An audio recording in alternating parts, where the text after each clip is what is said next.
سب سے اعلیٰ درجے کا اسلام کیا ہے؟ من سلم المسلمون من لسانہ و یدہ۔ زندگی میں یہ طے کر لو، کوئی کتنا ہی تمہیں دکھ پہنچائے، کوئی کتنا ہی تمہاری بےعزتی کرے، چپ ہو جاؤ، سہ جاؤ۔ مرنے والے کی کیا عزت، کیا ذلت، میں نے تو مر کے دیکھا ہے، اور مجھے یہ حدیث سمجھ میں آئی ہے بڑی اچھی طرح، موتو قبل ان تموتو، کہ مرنے سے پہلے مر جاؤ۔ اس وقت اگر میں مر جاتا تو مجھے کوئی گالیاں دیتا تو مجھے کیا نقصان تھا، اور مجھے کوئی نعرے لگاتا میرے لیے تو میرا کیا نفع تھا۔ تو مرنے سے پہلے مر جاؤ، کوئی تمہیں برا بھلا کہے تو تمہارا کیا نقصان ہے، تمہیں کوئی واہ واہ نعرے لگائے تمہیں کیا نفع ہے۔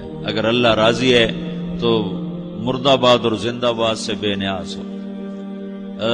ابو ذر رضی اللہ تعالیٰ عنہ کو ایک آدمی نے گالیاں دی تو انہوں نے فرمایا بیٹا ایک گھاٹی آگے آ رہی ہے، اس میں گر گیا تو جو کچھ کہہ رہے ہو اس سے بھی زیادہ کا حقدار ہوں، اور اگر پار ہو گیا تو تیری گالیوں سے مجھے کوئی فرق نہیں پڑتا ہے۔ من سلم المسلمون من لسانہ و یدہ موتوا قبل ان تموتوا۔ چونکہ آج کل اخلاق ہیں انتقامی، معاف کرنے والے اخلاق ہیں نہیں، انتقامی اخلاق ہیں۔ ہمارا معاشرہ انتقامی ہے، اچھا کرو گے تو ہم اچھا کریں گے، برا کرو گے تو ہم برا کریں گے، جیسا کہو گے ویسا ہم سے سنو گے۔ یہ ہمارا ماحول ہے، یہ ہمارا۔ ایک ماں کہہ رہی تھی دوسری ماں کو، میرے پترا کدی کسی نے واسطے سلام نہیں کیتا، بڑے فخر سے کہہ رہی ہے، ہمارے اپنے گاؤں کی بات بات، میرے پترا کدی نہیں کسی نے واسطے سلام کیتا، مائی جڑا کرے انہوں کریں دیں، جڑا نہ کرے انہوں پوچھ دے ہی کوئی نہیں۔ یہ وہ فخر سے کہہ رہی، جو سب سے بڑا عیب ہے وہ سب سے بڑا فخر بنا ہو۔ میرے پترا کدی نہیں کسی نے واسطے سلام کیتا۔ جب ماں باپ نے یہ سبق دیا تو اولاد کا کیا قصور ہے؟ ہمارا معاشرہ انتقامی ہے، ایک کی 10 سنانے کا ماحول ہے، تو آپ 100 کی ایک بھی نہ سناؤ۔ احنف بن قیس رضی اللہ تعالیٰ عنہ پہ ایک آدمی نے چڑھائی کر کہنے لگا ایک سناؤ گے نا تو 10 سنو گے میری طرف سے۔ تو احنف بن قیس کہنے لگے بھائی تو مجھے 100 بھی سنائے گا نا تو میری طرف سے ایک بھی تو نہیں سنے گا۔ ایک آدمی ان کی بڑی بےزتی کر رہا تھا اور وہ چل رہے تھے اور وہ 100 گالیاں بک رہا ہے۔ جب آ گیا نا قریب شہر تو کہنے لگے دیکھ اب میرا قبیلہ یہاں رہتا ہے، اگر کسی نے سن لیا نا تو تیری بڑی دھلائی کر دے گا، تو تو نے جو مجھے گالیاں دینی میں کھڑا ہوں یہیں تو دے لے، تو اپنا سارا زور پورا کر لے تاکہ آگے تجھے کوئی تکلیف نہ پہنچا دے میری وجہ سے۔ تو وہ پاؤں پہ گر کے معافی مانگنے لگا کہ واقعی تو بڑے حلم والا ہے۔ وہ مشہور تھے اپنے حلم میں، بردباری، اور لوگ ان کا امتحان لینے آیا کرتے تھے کہ بھئی کوئی ہے جو احنف کو غصہ دلا دے، تو لوگ ناکام ہو جاتے تھے، ان کو غصہ نہیں آتا۔ ایسے ایک عرب سردار گزرا معن بن زائدہ، وہ بھی اپنے حلم میں بڑے مشہور تھے۔ ایک دفعہ لوگوں میں شرط لگ گئی کہ کوئی ہے معن بن زائدہ کو غصہ دلائے تو ہم اس کو انعام دیں گے۔ تو ایک شاعر نے کہا میں غصہ دلاتا ہوں، تم دیکھنا ایسے سیخ پا ہو جائے گا جیسے جانور۔ تو وہ چلا گیا اس کی مجلس میں، دربار لگا، عرب سردار تھا بہت بڑا، دربار لگا ہوا، تو کہتا السلام علیکم، وعلیکم السلام۔ تو معن بن زائدہ پر ایک دور بڑے فقر کا گزرا تھا، پھر اللہ نے اس کو بہت بڑی سرداری دی، بنو عباس کا بہت بڑا یہ وزیر گورنر تھا۔ تو کہتا اتذکر اذ لحافک جلد شاۃ واذ نعلاک من جلد البعیر، کیوں بھائی تو یہ یاد ہے جب تیرا بستر بکری کی کھال تھا اور تیرے جوتے اونٹ کی کھال کے تھے؟ تو کہنے لگا کیوں نہیں یاد، بھلا کوئی ماضی بھی بھولتا ہے؟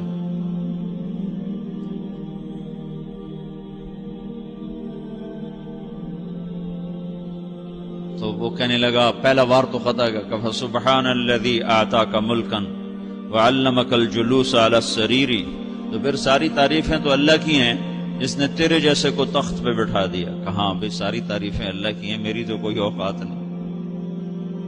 تو کہنے لگا سأرحل عن دیار انت فیہا وان جار الزمان علی الفقیر، جہاں تیرے جیسا حکمران ہو وہاں مجھے رہنا گوارا ہی نہیں ہے، میں یہاں سے چھوڑ کے نکل جاؤں گا چاہے کتنی تکلیف اٹھاؤں۔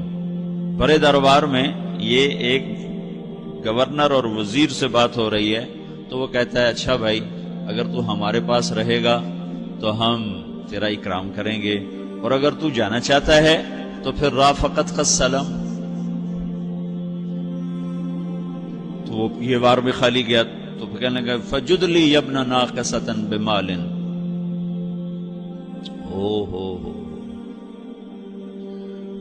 او گندی ماں کے بیٹے مجھے کچھ عطا بھی کر، میں بغیر پیسے کے سفر کیسے کروں گا؟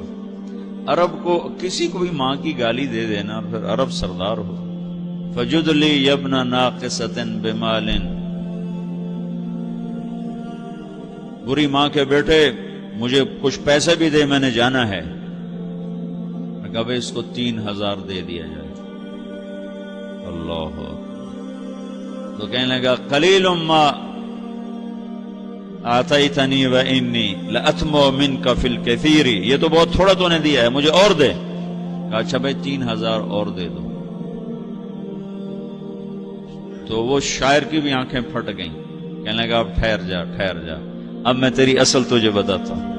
سألت اللہ ان یبقیک ذخرا فما لک فی البریۃ من نذیر، میں اللہ سے دعا کرتا ہوں اللہ تیرے جیسوں کو سلامت رکھے، تیرے جیسا دنیا میں کسی ماں نے جنا ہی کوئی نہیں۔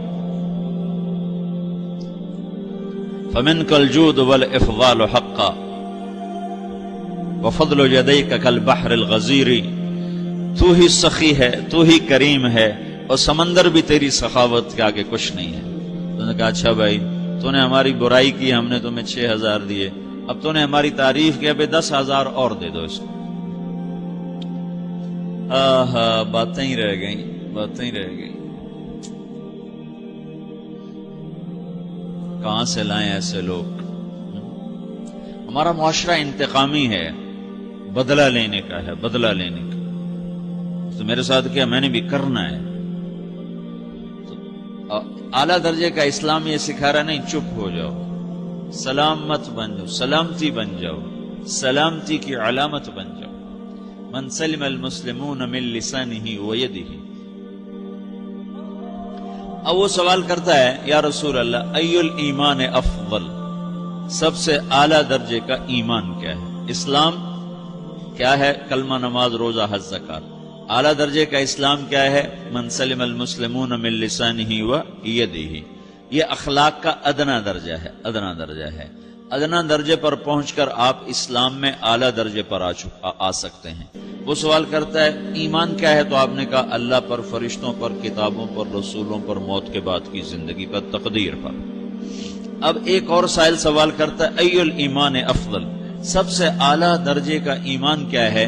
تو آپ نے فرمایا حسن الاخلاق، اچھے اخلاق سب سے اعلیٰ درجے کا ایمان ہے۔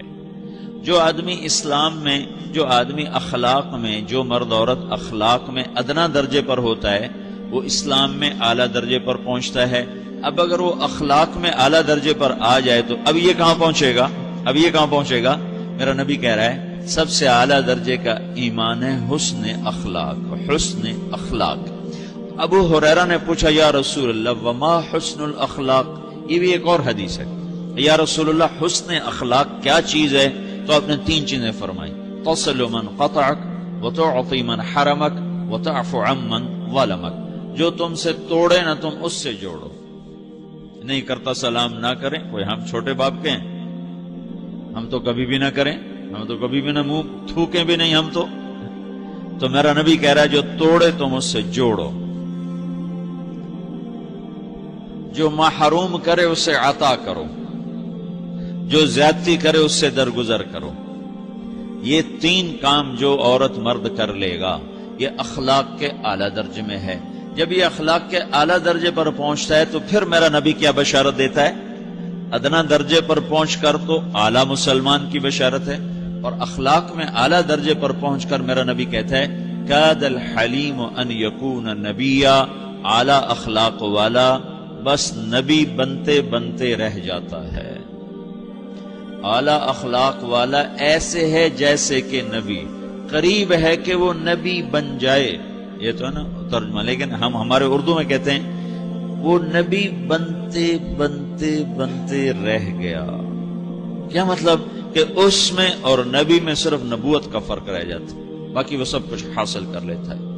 تو یہ سارے دین کا میں نے آپ کو خلاصہ بتایا ہے کہ میری آپ کی ضرورت ہے کہ میرا اسلام اعلیٰ درجے کا ہو، من سلم المسلمون من لسانہ و یدہ، میرا ایمان اعلیٰ درجے کا ہو،